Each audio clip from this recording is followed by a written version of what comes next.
Yeah, we are. That's 50-50.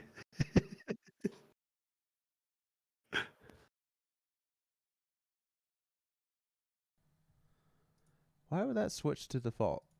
That is no reason Uh, that ever switched to default, and it does that for my mic. So, all right, now I'm finally talking. So this is the reason we do the pre-show is that I can make sure my mic's coming through on OBS, even though it switches it out of nowhere. So, Bow, bow, bow, bow.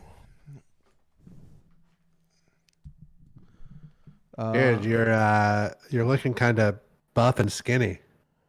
Must be the When did t-shirt. this start? That's a nice T-shirt. You should wear it every week. That would be my Do recommendation. we Just have wear a it every sponsor day. I don't know about? I think it's because last time I went to the barber, I forgot to ask them to trim my beard. So my beard's like hasn't been this long in a long time. So that's probably it. You have a barber trim your beard? Yeah. That's a dangerous game, right? Because it makes you keep going to the barber a fair bit, correct? No, I just go every 3 weeks, no matter what. You haven't started stupid and let Nina cut in the hair yet? I used to do that, and then I looked like super bald. So now I don't look super bald. I have a little bit of hair, but that's not much. Super. Nina, I think you did a fine job on the hair. So. No, she's pleased with me going to the barber too, and like Yeah. want to go shoot the shit with people. Like one guy, he's like he grew up in West Virginia, so he's like a big West Virginia fan. The other guy's like The Mountain Mama, huh? Yeah, so the other guy's like a local guy. So like it's good. They're not just like it's just not like everything Ohio State. You know, it's a little bit of everything going on. So I personally get the Tiffany special. mm-hmm. It's a little poorly represented at the moment because I've had a hat on, but she does a pretty fine job. It might be because I just like work's been busting my ass all week. I felt like listen to him. I've been up on the floor doing stuff. I haven't been He had to go back to real work. And he doesn't know how to handle it. He doesn't get to work from home on Tuesdays, Thursdays, and Fridays anymore. I mean, I haven't did that for 6 months. What did you do? Have like the whole month of December off, like Bungie? No, I had like 3 days off. Then I worked a day and a half. Then I had another 3 days off. Gotcha. It's kind of hard to work when the entire auto industry shuts down for the week. So it's like you can't really do much, even if you tried to work it. So hold on. So you make like you work at a company that does stuff for like Honda. Yeah. Is that right? Yeah. Okay. But like you can't get ahead a little bit. Is that like just really frowned upon? it's because like nobody has the storage to keep that going. So okay. you can get a little bit ahead, but you can't get like days ahead. You can get like, and then like Honda will like switch up the order last minute too. Like they'll like have something set like 5 days, and then like 2 days before you deliver it, they're like, "Hey, we're switching that." Yeah. And like that falls into like paint and like other suppliers, and it's just stuff like that. Honda ain't got a motor in the back of her Honda, huh? Yeah.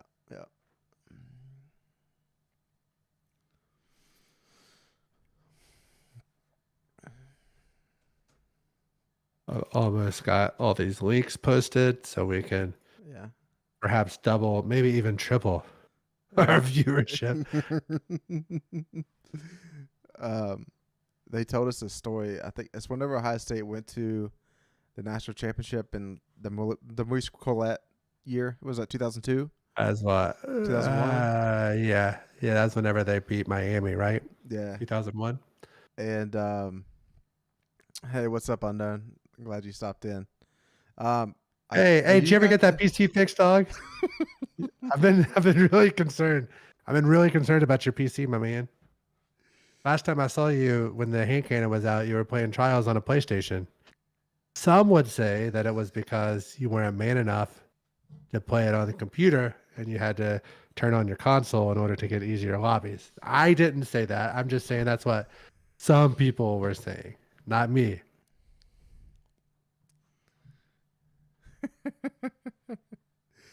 Well, that night that they played a national championship game, like everybody on second shift called off, and like they expected that. So it's like, okay, we'll get a bunch of managers to come in on second shift to build the cars on the line, and they end up costing them so much extra money to go back and try to fix all the mistakes that they tried to get all these managers to come do. Yeah. Uh, Yeah. All right. I have all of the links posted. Oh, here we go. If you'd been on the game lately, you'd know. that's What's true. your season pass level, Unknown? That's true. What's your season pass level? Me and Unknown was playing the other night. Yeah. Yeah. Were you guys staying in a circle? No, we were. I think we just like doing a couple 2-man things, like a nightfall. I think we did some momentum control, which was fun. Mm. You guys have squiggles in your Zencaster? Yep. Yep. So does Jared. Okay, I believe you. Mic check. Okay, I have mine as well. Yep. Are we ready to let the dogs out? Yeah. Yeah. La la la la la la la la la la la la la. It's 95, so I think that's above you, isn't it? What is it? His season pass is 95. Oh, damn, I'm 85. You win that one, Unknown. Glad you got your win in the pre-show, not in the real show. Click on the button.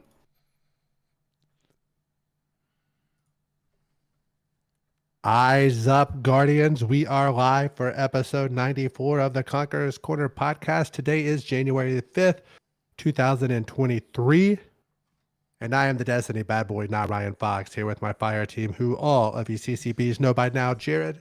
Oh yeah, another week of no TWAB. Hopefully this is going to be the last one until hopefully December, whenever we go without a TWAB again. For a month.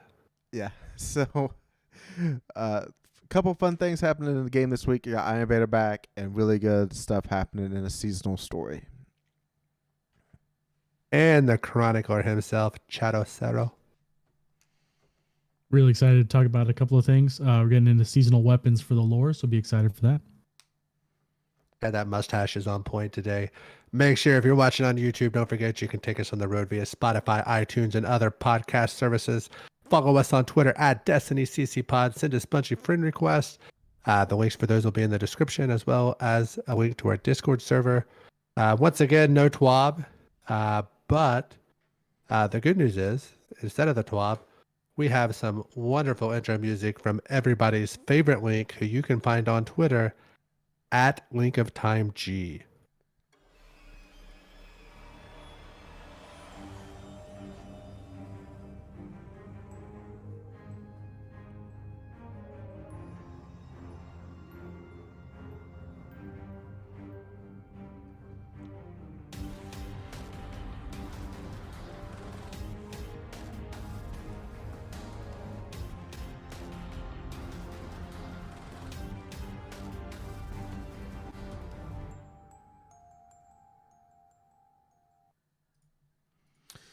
All right, everyone.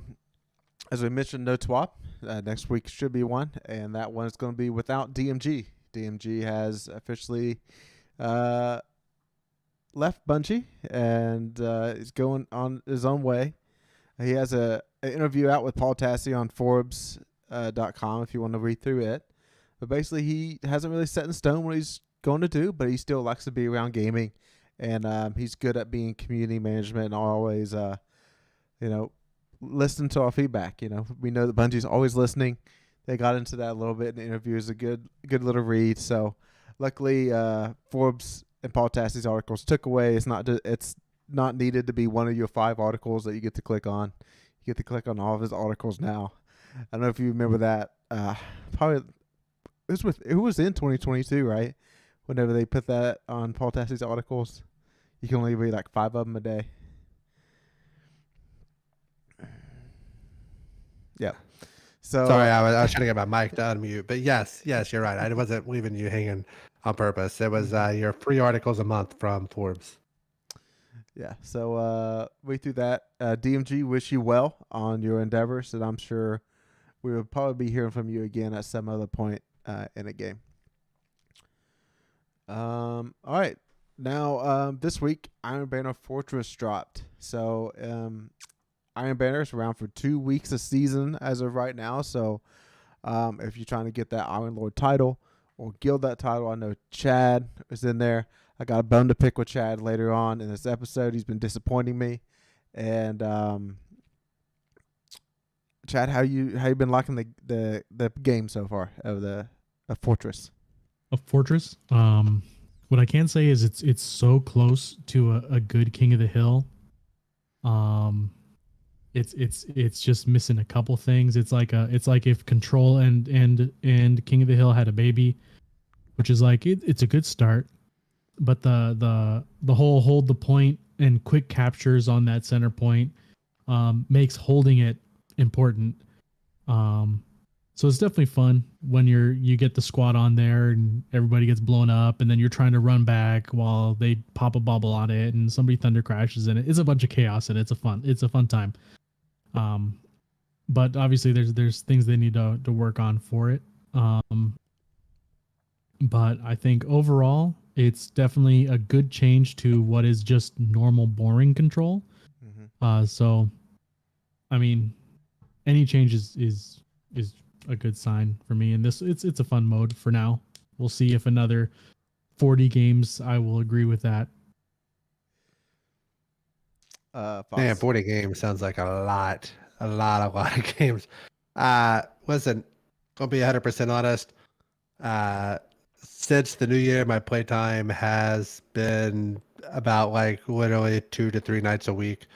So I have been trying to do the seasonal storylines and the seasonal challenges because that's the most efficient way to level up currently and just stacking bounties. So you probably, if you see me online, you've seen me in that the heist battleground playlist or whatever. So I have not even been in the PV. I'm not sure I've been in Crucible this entire season. So I have nothing to say. I do, whenever I'm charting in the evenings, trying to get caught up on work, I do have Twitch on. And if I'm not watching the Final Fantasy Fiesta that's currently happening, then I am watching people play Destiny, obviously. Specifically PvP, because I think PvP is a better watch than PvE content for Destiny, because I can do all the PvE stuff. It's the PvP stuff that I can't do. So Fortress has been pretty rough for me, and I don't know if it's because that SPB, the skill-based matchmaking, is in Iron Banner now, and I'm like just high enough where it pulls me into like the good players because there's not that many good players. So it's pulling me up to these people that really know the game really well, and it's just so many Titan bubbles and then Thunder Crash. It's just like really annoying to play against because it's the same thing game after game. And it's just, in my mind, again, it's like this would be such a good game mode if there was only one bubble Titan on each team. If there was only one well lock on each team. Like, that would be fun. But unfortunately, that is not the way this game is played. And we are stuck into where whatever something's meta, that's all you're going to run into, with probably at least 50% of the other team doing that. Overall, Fortress, fun game mode for like as the objective of switching up the zones that you go after. I like how after you cap 3 and you get those points for a little while, it changes to that one in the center, and you get points for destroying the turrets, which I found to be interesting. And as a stat tracker at the end of the match, you do not get to see your KD or KDA. You get to see how many turrets you destroyed. I seen that was going on Twitter this week, like people not being able to see that. And so my question to you all, like, I know like us as a podcast, we are not that good at PvP. But do you want to see how good or bad your KD was in an objective-based game? I do, because I come back from the days of Halo to where you always saw your KD. However, I understand the thought process behind, if we're playing an objective game, your KD doesn't matter as long as your team wins. So I was always against it in Halo back in the day, playing like team objective and, trying to get to level 50 in team objective, which was way harder than it ever was in Team Slayer. The highest I made it to level 50 in Team Slayer on Halo 3, but the highest I ever got in team objective was like 38 or 39. And, that was with a squad that knew what to do and how to play objective. So I think that if it's a ranked game mode, I understand not showing your KD. In an unranked game mode, it kind of sucks. But if it shows the KD, people are going to chase the KD. So that can lead to some, I don't know, some bullying behavior, I would say. Because I remember people used to do that in Rift back in the day, right? In Destiny 1. Yeah. People would sit back and just farm that KD. But it obviously doesn't mean anything. I wish that there weren't third-party websites that showed it, because then it wouldn't matter. But, that's what matters, is what your KD is. So people are going to chase it no matter what. Yep. I mean, I think it should be multiple pages, kind of like Gambit, how it shows like how much damage you did and stuff like that on the second page. So the more PvP related stuff is in the second page, and the first page is other things. But yeah, it'd be nice to look that up. I don't care, but I know that others do. So, if others care, then they should get the chance to look at that in game without having to go to a third party thing. I think that, especially if you're playing PvP, KD is massively important and always has been for most people that play it. If I'm playing an objective based game, I don't care about it. If I'm playing something that isn't, I do care about it. So for the most part, I do care. So it should just be default. It should default column 1 should always be KD, and then anything after that is going to be objective based stuff, or make a second page where we can go to and then see other stats, and then that's fine. That's not a problem. All right, so this is the third type of game mode in Iron Banner. We've had Rift, Eruption, and now Fortress. So, Chad, I mean, how would you rank those 3 game modes that you experienced? Well, I had the worst time with Eruption, so I'll put that in third. Rift was barely any better for me, because I played it obviously when it was glitching out the most. So that was annoying. But after playing it the second week it came back around, it was fine. But again, like Jared's been saying for a long time, narrowing down team composition would make all these games more balanced and more fun to play. And that's obviously the main issue with Fortress also. Now it's like everybody's running bubble. And the other problem too is people are running void because they need to for the pinnacles, for the triumphs, to do the challenges. And it's like, I defaulted to it because I'm like, well, I'm a Titan and I don't want to play my Freezy boy because that's boring. I'm just gonna play my Void Titan who's already set up on bubble. I don't really care. And I'm like, hey, you know what? I could put a bubble on this center cap. That's really mean. And like, I didn't choose to do it. It's just that's kind of just where I was pigeonholed, because I'm like, I have to play Void in order to do these challenges. So like, what else am I going to do? There's just going to be tethers flying around everywhere, no Slova bombs and bubbles. Like, those are your options. That's what you're going to get the first couple of days. And it's boring and super annoying. But it's still, if the team composition was able to be decided, like Jared's been saying for a long time, I think it would be a really fun game mode. Now, for like a clan night, when you can choose those rules, awesome time. That would be an awesome time. Yeah. If you had like 24 people, or like a couple of set up like enough to do like multiple games and set up like a bracket, and that'd be an awesome time. It'd be like, okay, we can have 2 hunters, we can have 2 warlocks, 2 titans, no, like 1 bubble max, 1 well max per team, one or the other, and then pick and choose only one tether, only one of this, and then like as soon as compositions are set up, weapons can change. But as soon as the composition's set up, that's your team. Go in. That'd be a fun time. That'd be a really fun time, and it'd be an easy way to test to get clans to do it for you. Like, bruh, Yeah. like come on. All right, so for me, Rift, if you take out the bugs, what Rift launched with, it was fun and a good experience. But however, that would be 2 to Eruption being 1 for me. Eruption was like I feel like there's a lot more movement, people moving around the map because of getting your abilities and getting charged and then going forward and wanting to keep that streak going and getting kills. There was a lot of movement going around, which I enjoyed. My main thing is if Bungie wants a competitive game mode, give us a competitive playlist or multiple competitive playlists. Give us Team Slayer, Team Objective, Team Free for All, Team MLG, right? Give us ranked playlists, give us some ranked playlists. Let us choose those hoppers and go from there. As far as Iron Banner goes, to me, Iron Banner is since it's only around 2 weeks a season, it should not be a competitive playlist. It should be a connection based playlist. If you give it to us every other week or every 3 weeks, we can talk about it in a different way, but it's twice a season. There was I think it was last season or the season before, I was on vacation during one of the weeks, so I didn't even get to finish the stuff for the title. And a lot of people are just in there to get the stuff for the title, get the new weapons, and get the F out, which is kind of my philosophy with it.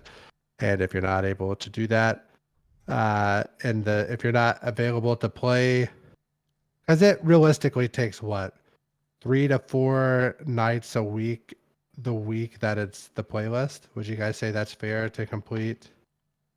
In order to guild the Sill, would you not say it takes 8 nights over the course of 2 weeks to do that? That sounds about right. I haven't gilded the Seal, so I think, yeah, last season I needed to do another reset, and I would have been, I don't know, 25 games or 30 games. And I just don't want to do it. But yeah, I think you're spot on with 8 nights. It's rough, dude. And the problem is, one of the triumphs is based upon only your wins. And I'll talk about that later, but it should be able to be done in just over a week of nights, not even like full on game days. Like if you just sat there and grinded it out, like 2.5, 3 full days should easily get you a gilding on that. But if you spread it out like 2 hours in a night, like 2 hours, 3 hours, like over the course of 8, 9 days, yeah, that should be fine out of 14, no problem. And you can have like 2 of those days be like full 8-hour days where you're like really in there. And then that'll shorten your time. But geez, I've been doing the gilding and holy moly, I'll complain about it later, but they're awful.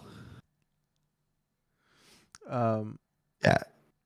I mean, and that's unfortunate because I used to love Iron Banner, but I think Iron Banner should be like, so what? A season typically 12 weeks? Is that? Yeah. Or no, I guess a season would typically be like 14 to 28, 28. Probably, a season's typically like 13 or 14 weeks, right? Yeah.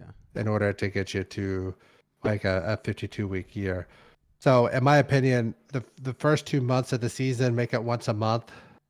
And then the last 4 weeks of the season, make it every other week. So you have like 4 weeks of banner to get that done. And then that doesn't feel that to me, that would feel much more friendly in order to get the Sill and the title and the Sill and all that done, because you're not worried about, just living in that playlist for a week. All right. So that's probably gonna be it for Iron Banner talk as of right now. We're gonna break down the weapons and weapons breakdown. But I just want to let you all know, and just a quick reminder, that Lightfall is 56 days away. So February 28th is coming up pretty soon. It's already January. So, my gosh, February is usually the shortest month. But however, it's probably going to feel like the longest month of the year for Destiny players to try to get to the 28th. You boys got that vacation scheduled yet? I'm Yep. going to be taking. Let's see. It comes out on the 28th, so I'll be taking March 10th off because I think that's what they'll do the raid.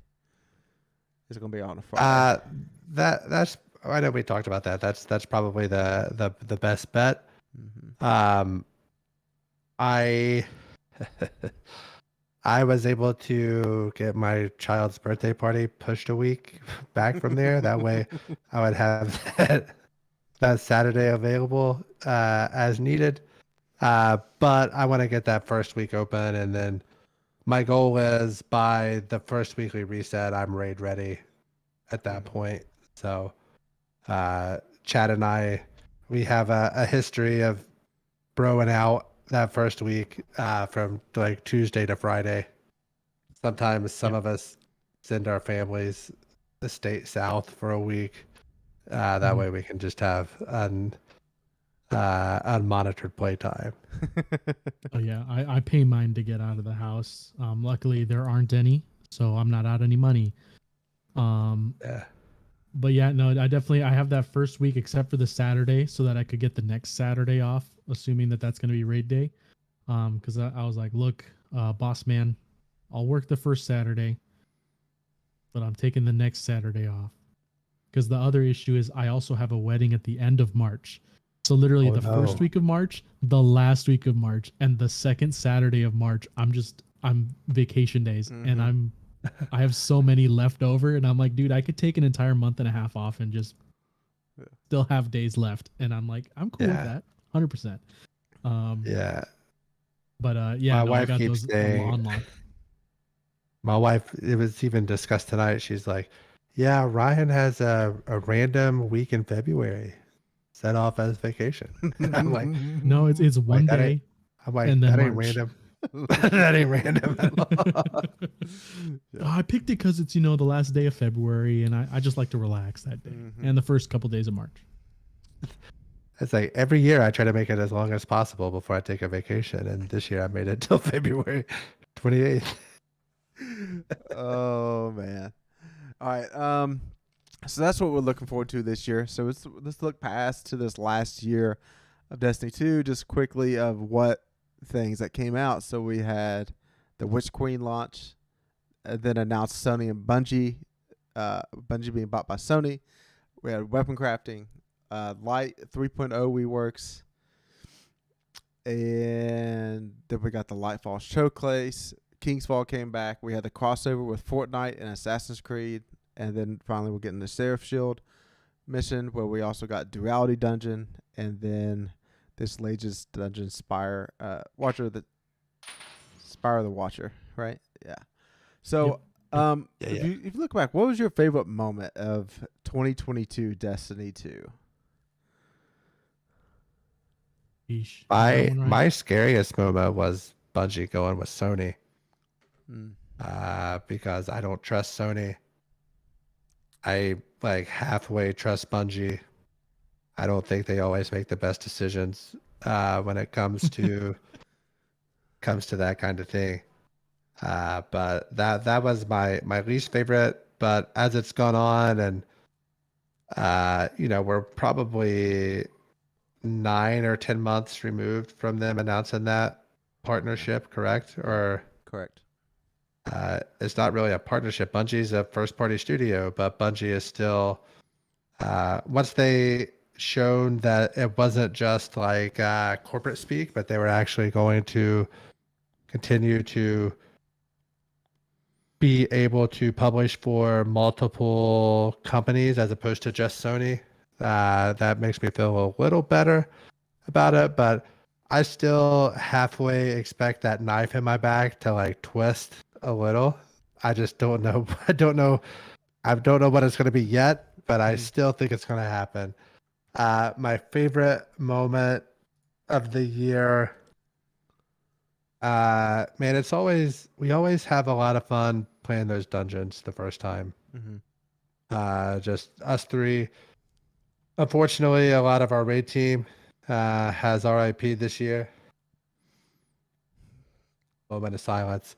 And I hate to see some of them fall off, but I'm hoping that they kind of pick back up. Yeah. I get favorite moment. It's gotta be the dungeon day ones for me with us, and I think Duality was a funner day one experience than Spire, but actually Spire's kind of growing on me a little bit better more now to where I don't mind jumping in Spire for now. Still don't have a single cowboy hat. My gosh, it's pretty crazy, but and then yeah, that's pretty scary for me. Was about a few weeks ago, a couple weeks ago, my PC started just randomly shutting off on me, and investigating, my CPU was getting really hot, so I successfully changed out my AIO and dropped my temps down by 50%. So that was a good moment for me, because guess what? My Steam data came out, and I played Destiny 2 99% of the time. So this Destiny 2 machine got hot, and now I got it all fixed. Yeah, the dungeon day ones are definitely some of my favorite days. Going in blind, figuring out puzzles, doing all that stuff. They're much easier than the raid day ones, obviously, because they're not contests, they're not anything like that. We're not getting mad at each other. We're just having a good time hanging out for like 2 hours. And it's fun. It's a fun time, us figuring stuff out, shooting things, and working on puzzles together. And I really enjoy that part very much. So the dungeon day ones are obviously the best for me. And I mean, they really kicked it up a notch with story in this season. So like I was like in the beginning of the year, I was like, oh yeah, this is some good stuff. And then like the season after that, I'm like, okay, this is pretty neat. Callus is back. We're doing some weird things. And then it dropped really fast, and I was super scared of what was going to happen for this one. But usually the last season they hit you with some bangers so that they keep you invested. And I'm like, gosh darn it, they really hit it hard, because I love Rasputin with just a passion. He's been my favorite since he showed up in the first place. Listen to we don't have any there's not as many ballet fans anymore, Guardian. So just I always liked him. So having him be the focus of the season, having Clovis come in, I've been saying we need Clovis around for a long time, and I'm glad it's all happening at once. So definitely the twists and turns happening with seasonal lore this season in particular have been keeping me on edge, and I'm super excited. So I'm really happy about that. Yeah, like going back through, this game is making you play a lot of the heists. However, like I feel like this season, like I'm knocking them out and I'm staying up to date with the seasonal challenges, and I don't feel burnt out on the missions for whatever reason. Like whatever the secret sauce, the mix between enemy density and replaying the same thing over and over again, Bungie got it right with the heist. And I might be a little bit because all the so many weapon borders to chase between the heist missions, and me just like falling back in love with Parasite and always having heavy ammo for it to just nuke any big boss that comes in the way of me and Parasite. And then like this week's after you complete the mission, you have a little dialogue between Osiris and Elsie about them both being basically time travelers, and a little peek behind the curtains that the Vex have factions too, and some of them don't think the same. They're like they don't have a hive mind. Like they go out their own way. And then I'm pretty sure we know that Ashimir is also now a Vex Harpy. So eventually, like this next coming year, are we going to have allied Vex? And I think they dropped that in there. So I think sometime this next year we'll have Vex as our ally. Dude, I'll kill Ashimir, and I don't even care. I don't even feel bad about it. my God. Now we start talking about Failsafe or Dead from K, it's gonna be a different story. Oh boy. All right. So that's basically what we did. What's going on this week in Destiny, and I'll look back into the past year, and there's a couple of quick highlights. Now it brings us to our 3 likes and dislikes this week. Each one of us gives a like and dislike of what happened this week. So for me, I am GM ready, but that's aside. I finally received Touch of Malice after 55 clears of King's Fall. It's finally here, so it's always nice having that exotic off the board, and I'm still looking for that Spire the Watcher exotic. What is it called, Chad? I know you got it. Oh god, it's the bow. I don't remember the name. Oh, it's called the Never Gonna Get It, Never Gonna Get It, Never Gonna Get It, Never Gonna Get It. That's what it's Let's called. see if I can find it. My like this week is that we still have access to the previous season titles / weapon treadmill. Now, the previous seasons, I've just got kind of tired of the previous seasons. The first season of the year, which is the one that was like the Salad Man season, I got all of those weapon patterns completed. But the Stargazer and the one where you gotta go back to the Leviathan, I did not get all of those completed. So the fact that I'm able to go back and do those, kind of pretty nice. I was pretty close to the Stargazer title. What was that one called? Scallywag, Scallywag, maybe? yes. Yeah, Scallywag, yeah. Yeah, so like I needed to like complete 2 more weapon frames and do like 2 different of the first mates. I only had done like one of the first mates for that. But I have those unlocked now. I'll be able to get those done. They had some pretty nice things on the progression chart to where like the first weapon that you unlock each week is a guaranteed resonance frame. So I should be able to knock those out, which will be nice afterwards. Because I'll be honest with you, there's not a lot going on this season, or I've kept up with it a little better. This week, I think you have to have 25 heist completions in order to get like the second exo frame or whatever you need, whatever they decided to call it. I'm at like 19 out of 25. So, Sheesh. I don't guess I love it as much as Jared does, based upon what he said during his part, but I apparently like it a little bit better. With the exotic is hierarchy of needs. I know he put it in the in the chat there Maslow. on the YouTubes, but there it is right there. My like for this week is that Fortress is pretty neat. It is definitely cool seeing them create kind of a King of the Hill like we thought it was gonna be, but it having more control on it is sad to me. It's like I didn't want to play control in the first place, but if it takes a couple of rounds of control for me to get to my King of the Hill, I'll do it. So we need to find a way to make oddball but not oddball, and other stuff, and put it in the game, and we'll be all set. Hold the ball to earn points. It'll hold the moat to earn points. Yeah. So my dislike for the week is the Iron Banner wins triumph.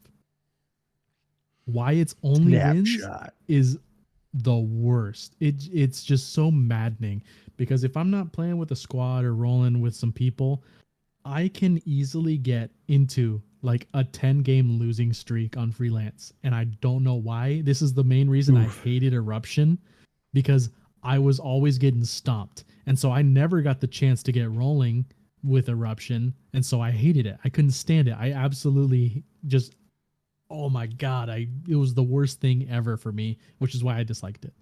But I've been rolling squad in Fortress, so I've been getting like a win here, lose here, because it's ending up trading out pretty well for us. But I've done I want to say maybe 12 games, and I'm only at 12% wins. And I'm like, that's ridiculous.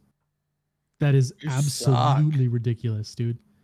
Yeah, no, I'm just telling you, dude. Like, and this is like on a good, like, we're winning consistently, and I'm like, this doesn't make any sense.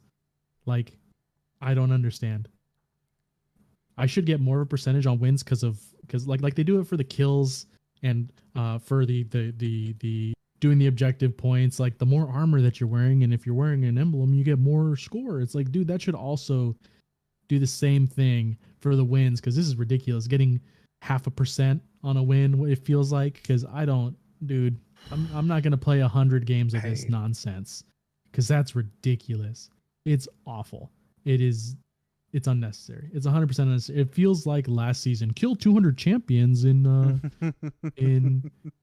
You just have to wait. No. You just have to wait long enough for them to lower that number of ruffians that you have to I kill. get it. And I'm mad about it. All right, Fox. I'll go ahead and go with my dislike. So, my I dislike. hope we don't have the same dislike. No, it's not going to be. I am very disappointed in Chad this week, and he's Yeah. just given me the Me cold too. shoulder. He's given me the cold shoulder multiple times. I have whispered him, I don't know how many times in game, no response. I'll go join the voice chat. I was like, Bro. all right, just in case Bro. he's on, he'll Bro. join. Nope, Bro. I got to finish here. And he just ignores me. And after the show, I was like, all right, I seen he got on. So I whispered, was like, hey, Chad, I'm down for a dungeon or a raid if we can get people together. If not, I'm just going to chill in Iron Beta, right? So I just played Iron Beta for a little while. And then I look, he's in a 5-stack playing Iron Beta without me. Like, he has an open slot. A 5-stack? Are you kidding me? No. You were on. He's still? not even freelance dying in this thing at a 1%. Chad, who are you 5-stacking with? That's not us. It's the Cali boys. Oh, dude, don't even So get me yes, started hold on. bunch Get out bunch of of here. Democrats out There's there. only 3 of us. Man, I said the Cali boys. I didn't say anything about that. we both know. We don't get all political know. on this podcast. We all know. Don't you so- lie to me. You'd like to think you know that. So if it was yesterday, dude, the API is still down. And like the past 2 days, because I got home, sat down on the computer, and like we're in the podcast now. I knew I wouldn't have time today to do any lore stuff. So I couldn't copy and paste any of it because it's not online anywhere, because it's still keep it secret. It's still confidential. I had to type out most of this seasonal weapon lore because you can't copy and paste it anywhere. And it's awful. So I've like, oh my gosh, like I had the game open so I could look at the lore and stuff and do the things. And then like I finished it last night and I'm like, oh, it's over. It's finally over. And I look and I see your messages and I'm like, I feel so bad right now. That's like, a lie, Chad. I'm That's a lie because I I'm messaged in-game. you and you That's a played lie. Iron Beta. I'm with Jared. No, because I saw it and then I got an Iron Banner with the homies. I'm like, he's not online yet, is he? And I saw he was still online. I'm like, oh shit. There went our curse word for this episode. Yeah, I'm glad I got to use it this time. Yeah, the first time in 94 episodes you get to use it. That's bullshit. However, my dislike this week, let me get it pulled up here. It's not Is- chadocero also, is it? It's not chadocero. It's that the legendary heist takes 3 completions for a pinnacle. Give me a MF break, is what I'm going to say to that. Yep. I LFG'd that today. We spent like 35 minutes in that damn thing. And there were 2 of them that were in the same clan. So since they're in the same clan, I assume that they're speaking with each other. And I'm the odd man out running like the most, I'm running like a blinding grenade launcher and auto barrier pulse, well build, just playing as safe as possible. We still wiped once at the boss at half health, trying to kill the arc people to dunk the 5 things that you have to kill in order to be able to damage the boss at the end. And whenever we completed it, I'm just thinking, The fact that it takes 3 completions of this in Yeah. order to get a pinnacle proves that Bungie does not play this fucking game, or else it would just be a one time clear. This is much easier than legendary dares. This is much easier than preservation. This is easier than 100k nightfall. This is, you know what I mean? All those Yeah. things are simpler than what it takes to get one of 3 completions for a pinnacle. Is it a plus they 2 or a they plus need to 1? fix that. I don't even know because I only did it once. I didn't even have the desire to do it the other 2 times. Yeah, I was literally just waiting. So I'm sure it's going to be a seasonal challenge to do so many of them on Legendary. That I was Yeah, gonna it's just probably wait. a plus 0.5. Knowing Bungie. Yeah. Yep. All right, that is it for our 3 likes and 3 dislikes this week. Now it is time for weapons breakdown. So we got 2 new Iron Banner weapons this season, and we're going to be saying what to go after on those 2 weapons if you choose to put in the time. So the first up is Dark Decider, which is our arc rapid frame auto rifle with the Viced origin trait, along with Skulking Wolf. And that is when you are low health and you grant a final blow with this weapon, you get enhanced radar and you remove yourself from the opposing radar. So it can be very good in PvP. Now this auto rifle, it's going to need some help because the recoil direction is 43. So that's pretty tough. So for me, it's pretty much only one choice. And that first column is arrowhead break. And then for PvE, I'm going tac mag, just a little extra reload, 1 or 2 more rounds, subsistence with volt shot. Because I feel like that's what makes this weapon like the most unique role in PvE. In that last column, you can get golden tricorn, which I would say that is the second best in column 4 for PvE. PvP wise, again, it's arrowhead break and then accurized rounds, dramatic spray reduction, and then rangefinder to just push out that that time, that optimal time to kill with range. So, but I still don't think if you're using auto rifles, this is the one to go for. But if you have that around, it'd be a decent one. If I somehow got like subsistence or DSR with volt shot, I'm probably done at that point. And if auto rifles, for some reason, rapid fires have become meta in PvP, I'll just use the volt shot, and I'm sure it'll do just fine. All right. Next up is Gnora's Axe, and that was around once before, right? And Yeah, this, I believe so, yeah. I would say this is the younger brother of Philo, first in, last out, because it can't get quite up as good as what Philo is in PvE, but it can get right up next to it. So this is the Arc Slug Shotgun with the Soros Synergy trait along with Skulking Wolf. So for PvE, I'm looking at Fluted, Appended Mag that gets your mag up to 7 with auto-loading holster and a 4-pull. So that is almost as good as first in, last out, because first in, last out can get assault mag in that second column to up your rounds per minute to do more DPS. For PvP, I'm going Fluted Barrel again with accurized threat detector with opening shot. I think that does pretty well for a slug, and it's really hard to beat that.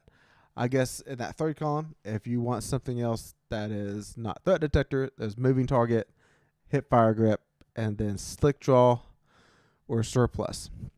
I think slick draw paired with opening shot would probably just feel like a normal slug shot at that point, because slick draw dumps your aim assist a bit. So a couple things there to mess around with for a PvP role slug.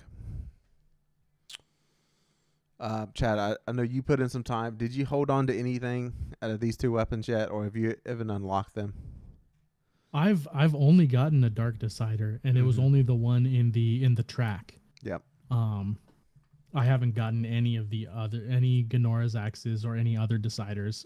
I was looking for one with Volt Shot, because I do like the Viced weapons. The Viced weapons feel good, and this one, since it gets the Vice trait as an auto rifle, Volt Shot Subsistence is going to be a lot of fun on that. So I was definitely looking for it. I don't know if I want to focus it because it's expensive. Yeah. But you earn a lot of the engrams anyway, so I could probably do a couple and see what happens. I did not get my Glacioclasm after 700 cookies, so I don't think I will be focusing anything for the rest of the lifetime of this game. But it's still worth a shot a couple times. It definitely looks like a fun gun. I've been killed plenty of times now with the Ganora's axe, plenty, and I'm like, bruh, why are you slugging in here? Yeah. I don't like it.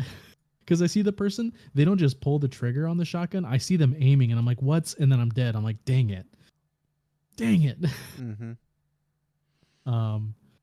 Because I'm running Bastion and the Velas to get the triumphs done for the seasonal pulse, and Bastion because it's hilarious, like wailing on people inside of a bubble or destroying a person's well sword and then shooting them is the most fun I've had in a long time.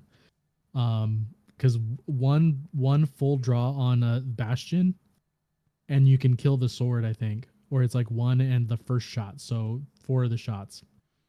But it's I'm definitely looking for that auto rifle. Volt shot auto rifle sounds like a fun time, for sure. All right. That's it for weapons breakdown this week. And it's time to move on to gambling corner. And Fox, what's going on this week? I like how you bring that up, like you don't know. However, Jared did win the gambling corner that has been ongoing, which was who would be the first to get the touch of malice. Jared did win that. It was a $2,000 ante, so that takes Jared up to 16K. 18. I'm sorry, 18K. And that takes Chad and I both down to 6K. I don't really have anything until we get to GMs. I've been kind of waiting until we get to that point in order for us to bet our glimmer. Do you guys have anything up until that, like January 17th or whatever that date is for that? If anybody has No. any suggestions, Chad's hit already us up on Twitter at Destiny CC Pod. Yeah. Chad's already got the hierarchy of needs. Yeah. So if you have anything that's not Grandmaster related, put it in the comments of the YouTube video. I'll keep an eye out there. Send us a tweet at Destiny CC Pod. Do something. Just put it in. We keep a pretty close eye on everything, so we should see it if you suggest it. Or And we'll don't. give you a shout out. Well, if we use what you choose, we'll give you a shout out as well. Might give Fox a reason to actually play this game. He probably needs some help.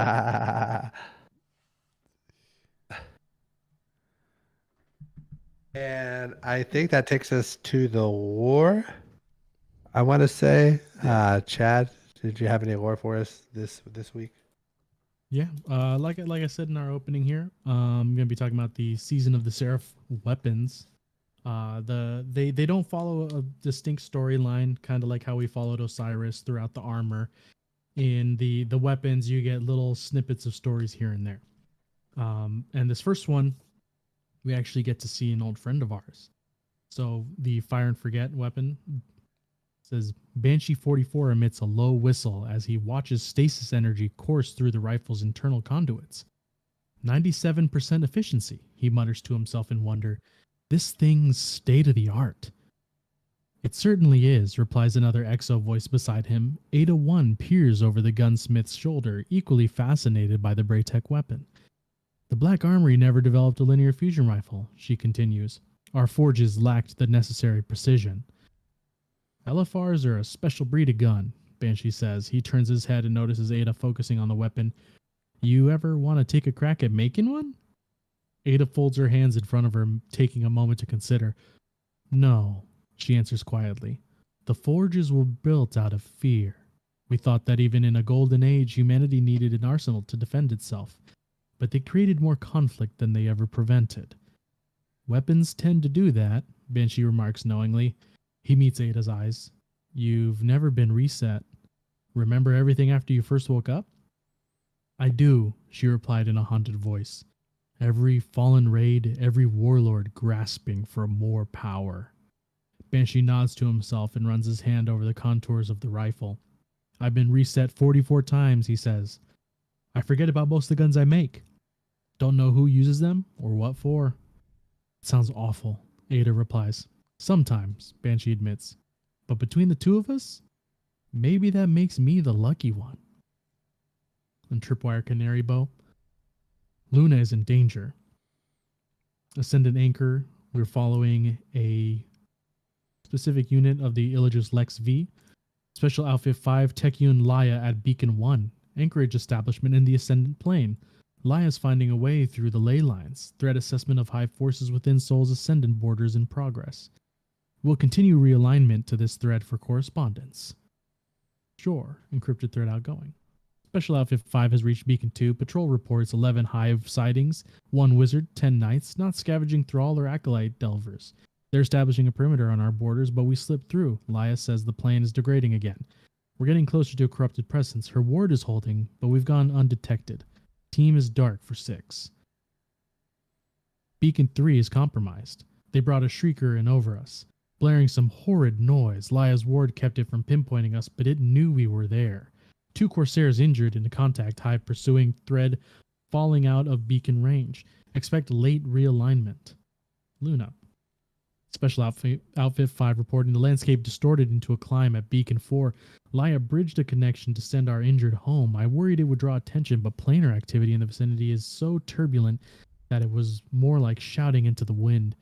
Forward patrol notes an interior perimeter upward of 70 shriekers, dozens of cryptoliths, and incoming battle caravans numbering in tens of thousands. My queen, wizards conjure the black terror. Zivu Arath's voice bends the plain. The war god is calling an army to her banner. Luna is in danger. Disparity Pulse. Identify yourself or be destroyed, Clovis Bray. Cadmus Ridge rests within the grip of storm. Wind-whipped frazzle ice scours the exposed superstructure of bygone ambition. Steel crumbles slowly to the howling blind. Sleet swarms like locusts pecking rust on skeletal decay. A patient war, inevitable like entropy. The storm halts as if detecting a predator on the wind. Quiet settles in the moment. A cloaked vandal stands and the silhouette of their camouflage breaks against the stillness. A cloudburst splits the sky, turning the storm and sleet to a surge of needling rain that perforates the vandal. Soulfire rifts tear open to expel 3 gargantuan hive tomb ships. They slowly drift into formation unthreatened, positioning themselves above Reese Reborn. From their hulls spew ruins of black fire that meet between the ships and ignite into the projection of bladed terrace, casting House Salvation's new home in shadow. It is as night. The distant light of the sun is choked from the sky. A voice booms like thunder.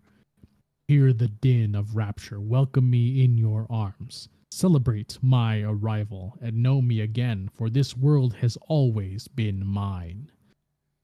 Deep within Exobray science creation, Clovis Bray 1 rouses from infernal calculus. A maintenance coordination AI has signaled an emergency. What is it? Clovis demands. A monotone version of his own voice responds. Unknown craft have entered your open airspace. How shall I respond? Broadcast my voice and arm the perimeter, Clovis orders. Affirmative, ready upon speaking, the AI informs. Alien vessel, this is Clovis Bray. Identify yourself or be destroyed. The thunder, distant, though no quieter, responds. I am war. Path of least resistance. I believe that's the trace rifle.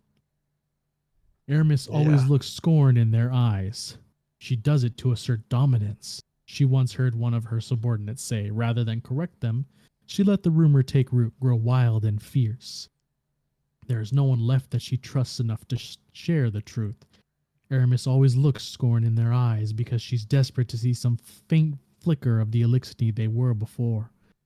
The first time the witness presents her with Furus, with whom Aramis fought alongside in life, she wills her expression into something that resembles human steel. A gift, claims the witness, but Aramis cannot find her voice, not even feign gratitude. She reaches up, grazes claws against the side of the Elixir's face, and searches for any sign of her friend. Yet all she sees in Furus's eyes is her own reflection, glassy and alien. Aramis wants to scream. Part of her is grateful when Furus sinks teeth into the flesh of her forearm, giving her an excuse. One that doesn't make her appear weak. Judgment of Kelgarath. Glaive. Work, new haft, bound and dampening weave, blade reset with reinforced tang, sharpening not needed, emitter fitted and recalibrated grip, housing reconstruction to meet human anatomy. Dark Blade Core 1, retrieved from on-site by Guardian Operator. Hive inscriptions decoded by Operator, Osiris. Translated by Experiential Record Imprint as follows. The black flame projection of Xivu Arath fills the Martian cavern. Below her, Kelgarath Broken's blade rests upon a ritual altar. Both are inlaid with runes caked in dried blood, layered like stratum. An ornately adorned wizard presides over the communal ceremony. They motion to the blade. This one has failed you many times. The cavern quakes with Xivu's whispered reply. Ruin births renewal. She reaches through her projection and coaxes the blade into the air, then cleaves hefts of the heavy hive metal from the weapon. What remains is a dark silver, an imitation of Xivu's black edge. As victory hammer shapes, so does failure's chisel. The blade is reforged, a razor of painless edge and subtle ends. Worth shall be measured. Xivu Arath twists her claws a heft, condenses from swirling soul fire into solid stone and bonds to the blade. By her voice the weapon is anointed, and a judgment passed. At her command a tear into the ascendant plane bursts before her. Kelgarath steps from the portal. What can this humble servant offer death? The cavern fills with her answer. Claim Mars, possess the war mind. Kelgarath barely recognizes the blade he once pledged to Savathûn, now remade as he has been. He grips it, and in his grasp it sprouts into a wicked axe, cored by a sliver of Xivu Arath's might. Rise, Kelgarath, dark blade. And then last, the retrofit escapade machine gun. This is it. This is where legends are made. Anna bellows into an enormous, empty room lined with glass-paneled walls. A single console plinth rises from the floor. She turns to an underwhelmed Elsie. Shax would yell that whenever we stepped into a new Crucible arena. Now they're simulated here. What else can it simulate? Elsie asks, hands on the console, mind open to possibilities. A lot of things, I guess. You have to tell it what to make, and the directions need to be pretty clear like a blueprint. Anna explains. Do you remember... Elsie catches herself. Here, let me show you something. She pulls a thin cable from her wrist plate and inserts it into the console, uploading her own blueprint. The room digitizes briefly before solidifying into a small, nondescript sporting court. In place of a console is a countertop fitted with an oval disc of brass etched with grooves forming orbital paths around a loose brass orb. This is a game called Sacra, Elsie says, fingers deftly running along the grooves. She taps the orb, which ascends and floats into the middle of the court. Red lines fizzle into the air around it, each one tracing a different path. Elsie swoops a brass groove, and holographic pebble appears at her fingertips. That orb has its own gravity. You get 5 stones to throw into orbit. The goal is to align all 5 in a stack at an intersection point, and then they'll fuse together. If they survive an orbit like that, you win. Anna taps her chin. Seems pretty math-heavy. Math is one winning strategy. Rhythm is another, Elsie says, striking at an opponent's stone head on destroys both. Anything else is just a nudge. All right, sis, buckle up, because I'm going to kick your custom-made butt. Elsie cringes, thinking you have some instinctual skills locked away. I fly a spaceship every day. I can do orbits. They play over and over, becoming increasingly competitive, increasingly matched. Still, each game ends in Elsie's favor, and each grates on Anna more than the last. She howls in frustration. We can stop. One more. They reset. The sisters trace orbital paths and send their pebbles along them. On her fifth, Anna spots an opening and throws. Her stone orbits align into a sacrostack. I won! Anna bursts into the room amid the swirls of red. Elsie eyes her own slow-moving stone approaching Anna's. Have you? She points as it gently drifts into a collision course, hitting and scattering Anna's pebbles. Dang it! Anna sinks to the ground, pressing her face into her palms before lying flat on her back. Am I at least better at this than I used to be? She grumbles. Elsie steps beside Anna, then slowly lies down on her side. No, you're exactly as bad as you used to be. Elsie's smile breaks first, then Anna's reluctantly. Quiet contentment. Spontaneous and genuine. But this is better than it was before. So a couple of things. It looks like Elsie's trying to reconnect with Anna, and Anna's definitely open to it, which is good. Kelgarath is a chump, always has been, always will be. But it's definitely interesting that his order was to claim Mars and possess the War Mind, because that's what the Witness wants. So 100%, she is just a minion of the Witness, even though she is the god of war. And then Aramis. Aramis is really emotional about the Scorn.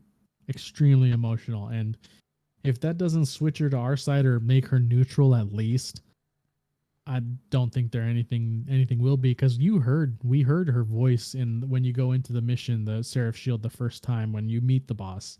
It's sad. She's very sad. And she left messages for us in the dungeon. So she's sending stuff to us. Whatever Ido is doing, keep it up, girl. Keep it going. You might turn her to our side, or at least make her just not our enemy. That's totally fine with me. Either one of those is A-okay. And oh my goodness. Yeah. Also, Luna's in danger. Yeah, we kept like Aramis like frozen for like a year, and like she really wasn't part of the story at all. And now they're really pushing her forward. So like she's got to be some kind of major player over this next year. She might be a great character, but I think they'll end up flipping her. Somehow. Yeah. All right, it's time for the mailbag. Yeah. Question. Hey, did I show you guys this last time that I got from a viewer for Christmas? This Master Chief. I'm trying to get it to focus, but it won't. Because it's looking at your face. Put it in front of your face. Won't focus. So essentially, it is a Master Chief that can hold your controller if you're one of those people, or if you're like me, you can hold your iPhone.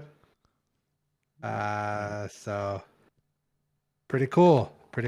Shout out to the Dark Haze for that. Question 1. What is your favorite weapon type, and what weapon type do you feel is the iconic / most popular weapon type in Destiny? For me, this is pretty easy. It's hand cannon. I say like the 150s are king at this point. So yeah, or 140s rather. Oh, okay. That's what they are now. But those are the most popular. They're also the iconic. Think of like Sunshot or Fatebringer, because we've had there've been 140s or 150s, so it's kind of hard to kind of specify between the both. But to me, that's the iconic Destiny weapon, is the hand cannon. Yeah, so my favorite type is going to be the wave frame grenade launcher. I think that's the most fun clearing ads, and like it's pretty efficient no matter what level of game in the game you're playing. Even in-game PvE, it does quite well. For me, it's going to be the exotic hand cannons. I have to get even more specific to what Fox said. So, and in particular, Ace of Spades and Thorn. Like you can like bring up those two weapons and Everybody even used those back in Destiny 1, and those are those are very two iconic weapons that I feel like kind of could be in other games, and people will know where they came from with those two. Yep. My favorite weapon type has been talked about plenty on this podcast, quite a lot. It is fusions, and in particular the high impact fusions. And like Jared said, the exotic 140 hand cannons and the 150 if you're a sunshot guy are what everybody loves. And it makes me sad because we keep getting hand cannons, and I'm like, give me something else, please. But everybody loves them. They're great. I mean, I love 140 hand cannons too. I got a Midnight Coup. It's got a couple kills on it, and I enjoy that gun a lot. So yeah, those that's it. That's what it is. It's the hand cannons. If it's not that, it's Gallahorn. That's the only other possible. Not even a weapon type, Gallahorn. just Gallahorn. Not even a rocket launcher. Literally just Gallahorn. Question 2. Since all of you play on PC, do you have any respect whatsoever for people that play console? This feels like a question that is meant for me to talk a little bit about Unknown, slumming into that console playlist in order to get his hand cannon. Absolutely, I have respect for console players. Before I played PC, I played on Xbox. I was an Xbox guy. Played on Xbox up until pretty well Shadowkeep. That's when I kind of got a PC and started slowly swapping from console to PC. And then the main thing was Chad was already kind of there. Shifty was there with me. Chad was there with me. Zen was there with me. We just had to get Jared over. Once we got Jared over, we were all good. And now Jared's even replacing his own computer parts. Like he's like a super PC bad boy at this point. So of course I have respect for the console players, but I will say that the PC player pool is, because there are less PC players, it seems like if you are an average PC player, you're playing a lot more difficult lobbies than you are as an average console player. Yeah, the numbers really hurt PC players with that, but absolutely respect console players. And like, if you're still out there struggling to get a PS5 or an Xbox Series X, like that is rough. That they are already talking about like the next kind of like what do they call it when they kind of upgrade the system, but it's not like a talking about like the mid console upgrades, like the Series Xbox One, like that. The Xbox One X and the PS4 Pro, like those half increments. Yeah. So, man, I really hope that everybody's able to play Destiny at least 60 frames per second, and then in PvP, like on the new gen, they all play at 120 frames per second. So like, there's really no need to have those split, because the more the people play this game have controllers, so the most, like even like Chad on PC, like there's a lot of PC players that play controllers, so there's really no difference in the game besides like maybe a couple frames or a little more customized when it comes to like some of your graphic settings, like maybe some shadows and like some like rendering here or there that PC can do. But for the most part, it's pretty equal nowadays. And it's just even people like Chad, that's what I'm saying. Question 3: which pinnacle do you feel is the easiest to obtain, and which pinnacle do you feel is the most difficult to obtain? I think personally the most difficult is probably that legendary heist, or the oh no, it was the Witch Queen pinnacle, where you had an offense on the even days and a defense on the odd days. My head. Oh my gosh, Wellspring. Yes, dang it. I thought Wellspring. I'm like, no, that's the Wellspring. perk. The legendary Wellspring or the legendary heist is far and away the most difficult. Difficulty. Easiest is probably 100K. Okay. Yeah. Yeah. Mm. Most difficult for me is also mixing in the most annoying, and that is Vox Obscura. I just think it's super Ooh, that's a good annoying. one. They go in there and just kill champions and yellow bars. So I'm just very reluctant to do that. Easiest for me is preservation. It's kind of just like Oh. can turn your brain off. Do your weapon bounties that you just picked up from the gunsmith, and you're kind of done with the mission after that. Bruh. Mine are flipped like that. Like Vox Obscura, I could turn my brain off and just kill stuff. But preservation, I have to pay attention because I gotta run for like a total of 16 minutes. I'm running, and I don't like that. Like if I'm just killing things, I can like just my brain will turn off and I can just kill things in a line and keep moving. But with preservation, you kill stuff and then you're on a sparrow, and then you kill more stuff and then you're on a sparrow again. And you kill stuff, and if your sparrow exploded on your way down, you're running, and it's sad. I don't like that at all. It's the worst. Having those blank moments annoys me to no end. Sitting and killing a bunch of stuff over and over and wiping, I would rather do that. But yeah, like I very much dislike Vox Obscura, but it's easier to me in my mind for me. But what's the easiest is I'd agree with Ryan, the 100K, because some weeks you can do it on the matchmaking. Like last week, you could hit the 100K no problem in the matchmaking. This week, no. But last week, I think it was last week. But some of the weeks you can hit 100K with only matchmaking without having to pull up a squad. You're shaking your head, Ryan. You haven't been playing at all for a couple weeks, so You guys, I want the world to know that I am season pass level 85. So am I the most up to date as I've ever been? No. But it's not like I'm coming through in the teens and the 20s as much as I wish I was. Just doing the pinnacle drops, because in my opinion that's all that should really matter is, am I at a level high enough to be able to complete the difficult things without this artificial difficulty of having to get to pinnacle level and then get to artifact level and blah blah blah. Question 4. Which one weapon / pattern do you recommend somebody chase prior to Lightfall? Man, this is a hard one. Really a ooh, hard one. I would say, and this is probably a super. wait, are we keeping this to the seasonal weapons only? It's gotta be Well, just craftable. overall? it doesn't say that. Okay.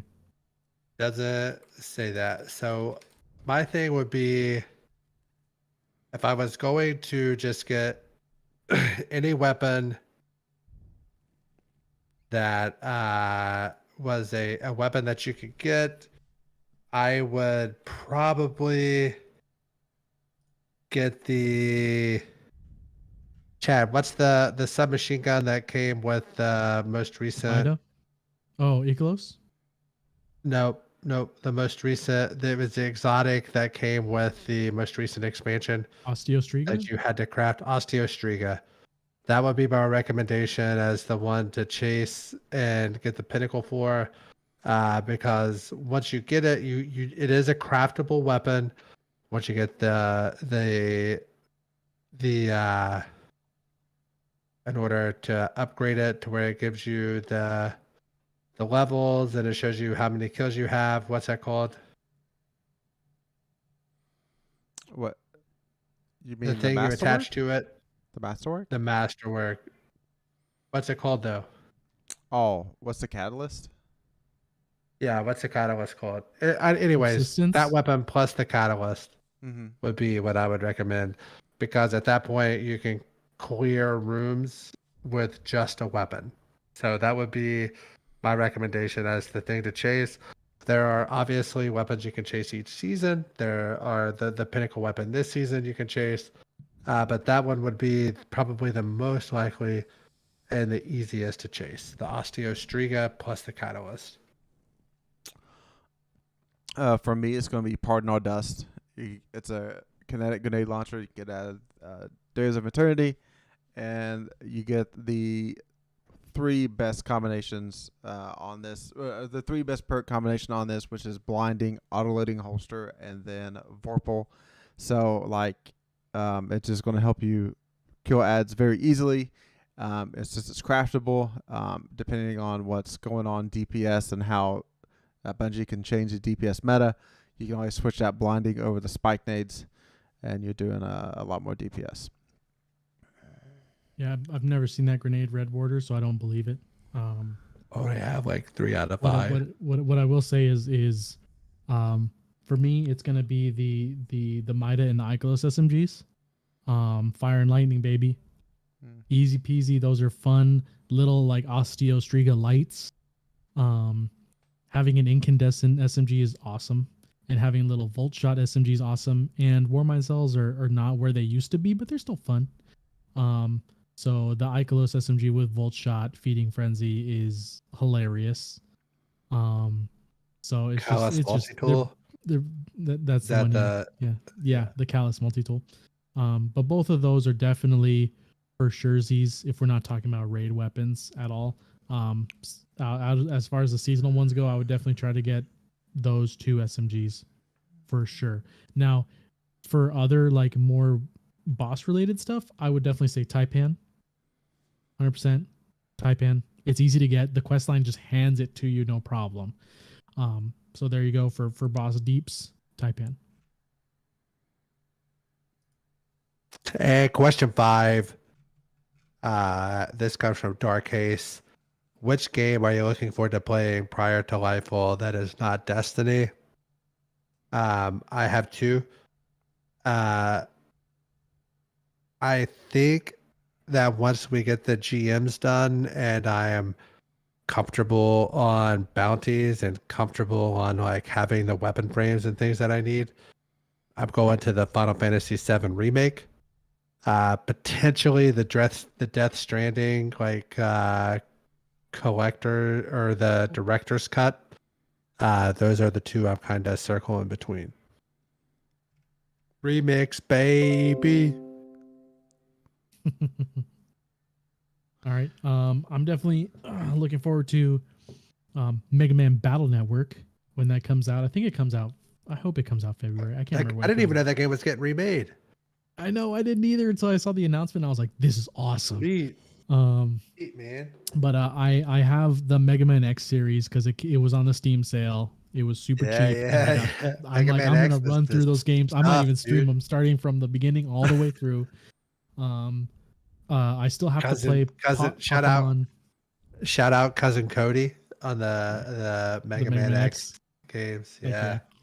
I still have to play Pac-Man Scarlet, so I got to figure out a challenge to do on that. One of my homies was like, "Dude, do bird Pokemon only," and I'm like, "Okay, I can make it one better. I can do bird, but never evolve them only, and only birds that can evolve, which will be even harder." But I'm still trying to figure it out. But yeah, Pokemon Scarlet and the Mega Mans, I'm looking forward to getting into in probably late this month, February.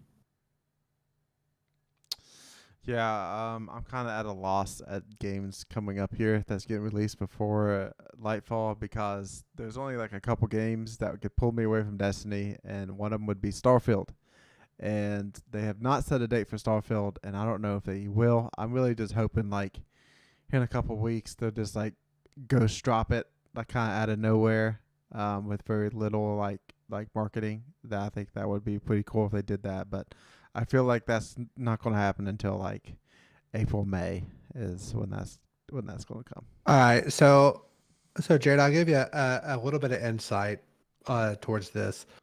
What I have seen is that Bungie in June or July, I want to say it was like June, had their big, I don't think it was technically E3, but their showcase, and everything that was shown during that showcase was supposed to come out within 1 year of that. So Starfield was a part of that. And the fanboy stuff, if you ask the Sony fanboys, they say Xbox has no games. If you ask the Microsoft fanboys, they say Microsoft isn't giving release dates because they're trying to get the Activision deal to pass through. So it shows like they are in a worse position that they are, Yeah. that they don't have all these games coming out. And that once that goes through, we're going to get like releases of Starfield and those games very quickly after. So probably not before February 28th. Yeah. But we're hoping maybe let's get like 5 or 6 weeks out to where we have some time where we've put a lot of time into the new expansion, and we might see that Starfield. That's kind of what I'm hoping. Maybe like a April or late April, early May release Yeah. is kind of what I'm hoping for Starfield. I'm really looking forward to the Starfield Sundays that I'm gonna have. You know, just I got you. Yeah. I got you. Yeah. And with that, God rest Elder Scrolls, because we're probably not seeing that game until probably 2026, 2025 at the earliest. Mhm. And make sure that you follow us on Twitter at DestinyCCPod. I'm on Twitter at NotRyanFox, and then we have like at Jared-SSU. You can find us all.